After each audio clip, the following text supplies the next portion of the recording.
अस्सलामुअलैकुम वरहमतुल्लाहि वबरकातुहू। नाज़रीन कराम, आज की वीडियो में मैं आपको बताने वाला हूं कि तहज्जुद की नमाज का तरीका क्या है, तहज्जुद की नमाज में नियत किस तरीके से करते हैं और तहज्जुद की नमाज का वक्त क्या है। तो ये सारी बातें मैं आपको इस वीडियो के ज़रिए बताने वाला हूं। आपसे गुजारिश है कि इस वीडियो को एंड तक ज़रूर देखें। सबसे पहले तो आप ये समझ लें कि तहज्जुद का जो वक्त होता है वो इशा की नमाज के बाद में आप जो है कम से कम एक नींद आपको सोना पड़ेगा। यानी 10 मिनट का नींद हो या 5 मिनट का हो या 1 घंटे का हो या 2 घंटे का हो, तो कम से कम आपको एक मर्तबा आप जाकर सो जाएं और जब सोकर उठें फिर उसके बाद वज़ू वगैरह बनाकर जो है आप जो है तहज्जुद की नमाज़ पढ़ सकते हैं। बेहतर तरीका कि आधी रात के बाद अगर तहज्जुद की नमाज़ पढ़ें, क्योंकि अल्लाह के नबी सल्लल्लाहु अलैहि वसल्लम की हदीस पाक है। अल्लाह के नबी सल्लल्लाहु अलैहि वसल्लम फरमाते हैं कि आखिरी रात के पहर में अल्लाह तबारक व तआला अपने बंदों की दुआ को कबूल फरमाता है।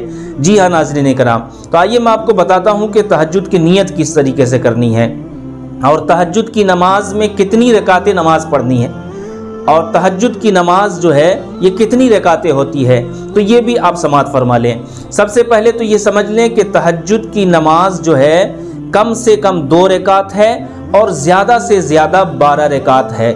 जी हाँ नाज़रीन कराम, अब जो है आप नियत समाअत फरमाएं। नियत किस तरीके से आपको करनी है, तो नियत की मैंने 2 रकात नमाज नफल तहज्जुद की वास्ते अल्लाह के मुँह मेरा काबा शरीफ की तरफ अल्लाहु अकबर। आप अल्लाहु अकबर कहते हुए जो है आप अपने हाथों को नाक के नीचे बांध लें। उसके बाद में जो है आप सना पढ़ें और सना के बाद में जो है आप सूरह फातिहा की तिलावत करें और फिर उसके बाद आपको कोई सा भी सूरत याद हो आप उस सूरत को पढ़ें। इस तरीके से आप जो है 2 रकात नमाज कर के आप जो है 12 रकात नमाज अदा करें। अगर वक्त है तो 12 रकात नमाज अदा करें और फजर की अजान से पहले ये नमाज आपको पढ़ लेनी है। और अगर वक्त कम है तो आप 2 रकात भी पढ़ सकते हैं, आप 4 रकात भी अदा कर सकते हैं, आप जो है 8 रकात भी कर सकते हैं, 10 भी पढ़ सकते हैं, ये आपकी इस पर है। लेकिन कम से कम 2 है और ज़्यादा से ज़्यादा 12 रकात नमाज तहज्जुद है। नाज़रीन कराम, याद रखिए अल्लाह के नबी सल्लल्लाहु अलैहि वसल्लम इरशाद फरमाते हैं कि तहज्जुद की नमाज ये ऐसी नमाज है कि फ़र्ज नमाज के बाद अगर सबसे ज़्यादा पसंदीदा नमाज अल्लाह के नज़दीक है तो ये तहज्जुद की नमाज है।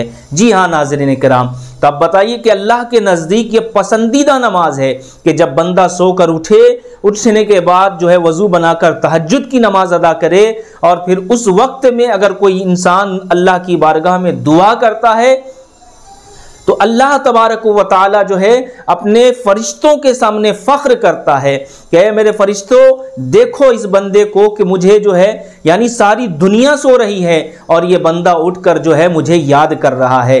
फरिश्तों जो ये मांगता है इसे जो है फ़ौरन दे दो। तो आपसे गुजारिश है कि दोस्तों कि ये नमाज तहज्जुद ज़रूर पढ़ा करें। इसमें क्या होगा कि हर दुआ अल्लाह तबारक व तआला आपकी कबूल करेगा। ये तहज्जुद की नमाज मेरे आका सल्लल्लाहु अलैहि वसल्लम के ऊपर फ़र्ज़ थी, लेकिन हमारे ऊपर फ़र्ज़ नहीं है। ये तहज्जुद की नमाज हम अगर पढ़ेंगे तो ये नमाज नफल नमाज कहलाएगी। तो याद रखिए बहुत बड़ी बरकत है इस नमाज में। तो आपसे गुजारिश है कि इस नमाज को ज़रूर अदा करें और आपसे भी गुजारिश है कि इस वीडियो को ज़्यादा से ज़्यादा शेयर करें और हमारे चैनल को ज़रूर सब्सक्राइब करें। अस्सलामु अलैकुम व रहमतुल्लाहि व बरकातुहू।